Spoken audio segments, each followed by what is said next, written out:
Oke, bismillahirrahmanirrahim. Assalamualaikum warahmatullahi wabarakatuh. Jumpa lagi bersama saya Ahmad Mubarak dalam channel Ilmu Official. Jadi pada video kali ini kita akan bahas mengenai 3 poin penting dalam pemrograman berorientasi objek. Nah, di sini yang pertama ada konstruktor, kemudian ada inheritance, dan yang ketiga ada overriding. Oke, langsung kita bahas saja satu persatu untuk materi tersebut. Yang pertama, konstruktor. Nah, menurut bahasa Indonesia adalah konstruktor, yaitu sebuah metode khusus yang akan dijalankan secara otomatis pada saat sebuah objek dibuat atau diinstansiasi, yakni dengan menghentikan perintah new. Nah, hal apa saja yang perlu dilakukan atau hal apa saja yang perlu diperhatikan? Di sini ada beberapa hal yang mesti kita pahami. Yang pertama yaitu nama konstruktor sama dengan nama kelas. Kemudian tidak ada return type yang diberikan ke dalam konstruktor signature. Kemudian tidak ada return statement di dalam tubuh konstruktor tersebut. Kemudian dalam PHP konstruktor dibuat menggunakan metode underscore construct. Nah, kita bisa menambahkan banyak argumen ke dalam fungsi konstruktor tersebut. Bagaimana penulisannya? Di sini ada contoh source code. Nah, seperti ini. Function construct kemudian diisi dengan parameter-parameter yang kita gunakan. Kemudian kita buat sebuah objek. Di sini ada this, kemudian nama dari variabel di atas, kemudian sama dengan parameter yang akan nantinya kita masukkan. Kemudian objek, kemudian ada nama variabel, kemudian diisi dengan parameter yang akan kita gunakan. Contoh, di sini ada sebuah kelas buku. Nah, di sini ada variabel yang ada di dalam kelas buku, yaitu variabel judul, kemudian ada variabel harga, kemudian function get harga, yaitu metode get harga untuk menampilkan harga nantinya. Kemudian di sini ada function get judul, yaitu echo, kemudian objek judul.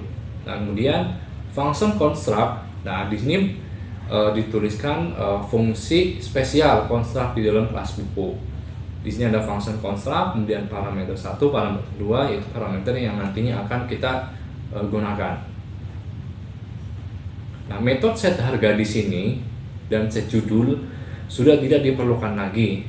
Nah, kita bisa langsung mengisi nilai variabel judul dan harganya saat objek pertama kali kita buat. Nah, misalkan di sini ada objek fisika dari kelas buku. Nah, fisika dasar, kemudian harga. Kemudian di sini ada objek matematika sama dengan new buku, kemudian diisi dengan variabel atau isi nilai matematika sama dengan 95.000. Nah, kemudian di sini ada contoh source code-nya.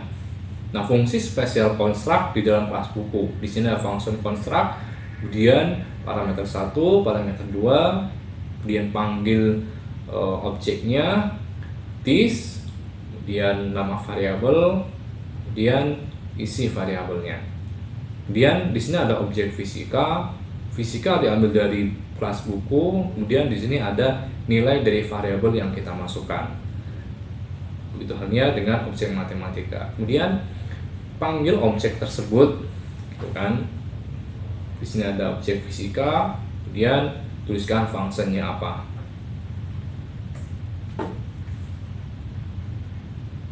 Nah, kemudian inheritance. Jadi dalam konsep OOP atau Object Oriented Programming, di sini ada istilah yang namanya inheritance atau penurunan, atau bisa dikatakan juga sebagai pewarisan. Nah, adalah konsep pemrograman di mana sebuah kelas dapat menurunkan sifat, gitu kan, yang berupa properti dan metode yang dimiliki kepada kelas lain. Nah, konsep inheritance ini digunakan untuk memanfaatkan fitur kode reso atau kode yang dapat digunakan kembali untuk menghindari duplikasi dari program. Nah, di sini ada sebuah ilustrasi. Misalkan di sini ada kelas buku, ini merupakan kelas induk. Kemudian di sini ada kelas komik. Nah, kelas komik ini merupakan kelas turunan atau kelas anak dari kelas buku. Nah, kita juga bisa bikin kelas-kelas anakan yang lain. Nah, kelas dapat diturunkan, kelas buku dapat diturunkan menjadi sebuah kelas baru. Kelas baru bernama komik, dan pada kelas komik kita ingin semua variabel dan metode atau fungsinya diturunkan kepada kelas komik. Kemudian dalam object oriented programming kita tidak perlu menulis kembali atau menulis ulang kode variabel dan metode yang ada di kelas buku atau kelas induk ke dalam kelas komik tentunya. Nah, cukup seperti ini. Misalkan kita buat kelas komik extend buku, artinya kelas komik merupakan pewarisan dari kelas buku. Kita buat variabel baru, itu variabel penerbit, kemudian function set penerbit untuk menampilkan nama penerbitnya. Misalkan dia list penerbit sama dengan parameter yang akan kita masukkan nanti nilainya. Kemudian function get penerbit, di sini tampilkan objek penerbit. Nah, kelas komik ini secara otomatis akan memiliki variabel dan metode apa yang ada di kelas buku atau kelas induknya. Kemudian pada kelas komik kita bisa membuat variabel baru, yaitu variabel penerbit dan metode set atau get penerbit. Nah, pada kasus di atas ini artinya kelas buku menjadi parent class atau kelas induk, dan komik menjadi kelas anak atau kelas pewarisan. Nah, inilah yang disebut dengan inheritance. Nah, keyword extend pada kelas komik artinya kelas yang kita buat ini bisa mengcloning isi kode kelas lainnya tanpa harus menulis ulang. Nah, inilah yang menjadi keunggulan dari object oriented programming. Nah, hal ini disebut dengan kode reusable atau kode yang dapat digunakan kembali. Nah, jadi secara teoritis, inheritance merupakan sebuah penurunan sifat, dan secara teknis dalam program adalah penurunan struktur data agar kelas turunannya mempunyai variabel dan metode yang sama dengan kelas induknya. Nah, seperti ini contoh penerapannya. Kelas komik extend buku, print variabel penerbit, function set penerbit untuk menampilkan nama penerbit, ini function get penerbit untuk memanggil nama penerbitnya.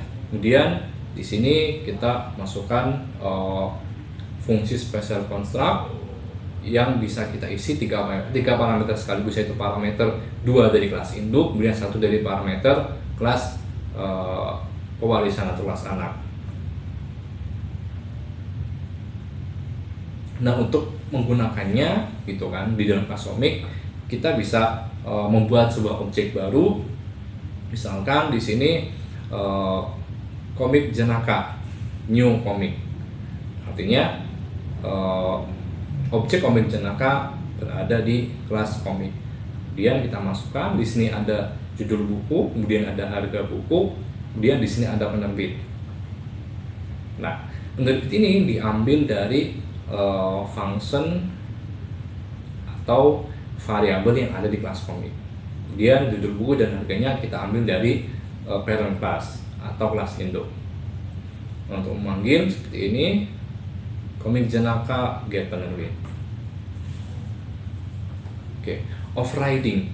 Nah, overriding pada bahasan sebelumnya diketahui bahwa kelas induk bisa menurunkan variabel dan metode.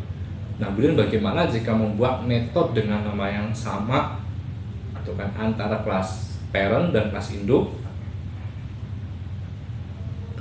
Nah, ini yang dinamakan dengan overriding. Kita menambahkan metode baru di dalam kelas anakan atau di dalam kelas pewarisan. Misalkan kita tambahkan function get harga. Nah, get harga ini sebelumnya sudah ada di kelas induk. Namun di sini kita tambahkan harga dikurangi 5.000. Nah, ini function set penerbit dan get penerbit ini sudah ada sebelumnya ya, kita tinggal tambahkan ini saja. Oke, nah kalau seperti ini kira-kira bagaimana? Nah, metode di bawah ini tidak terlihat karena sudah tertimpa oleh metode yang diturunkan. Artinya metode yang ada di atas di kelas induk itu tidak terlihat, gitu kan? Karena sudah tertimpa oleh kelas yang di bawah atau yang ada di kelas pewarisan. Kemudian perbedaannya hanya sederhana, metode yang baru akan mengurangi harga, yaitu dimasukkan sebesar 5.000 yang tadinya 85.000, kemudian di function yang ada di kelas anak atau di kelas pewarisan itu dikurangi dengan 5.000.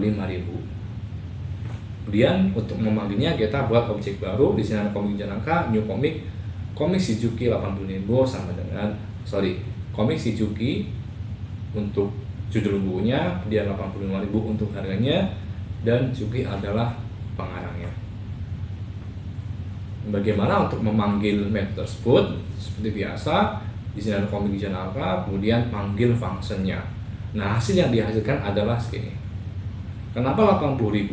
Karena pada function get harga yang ada di dalam kelas komik itu sudah harus dikurangi dengan 5.000, maka menghasilkan nilai 80.000. Nah, di sini ada keterangan tipe data integer 85.000 tadi akan dikurangi 5.000. Ini artinya metode get harga yang ada di komik telah melakukan overriding method. Oke, untuk lebih jelasnya kita langsung ke praktikum saja.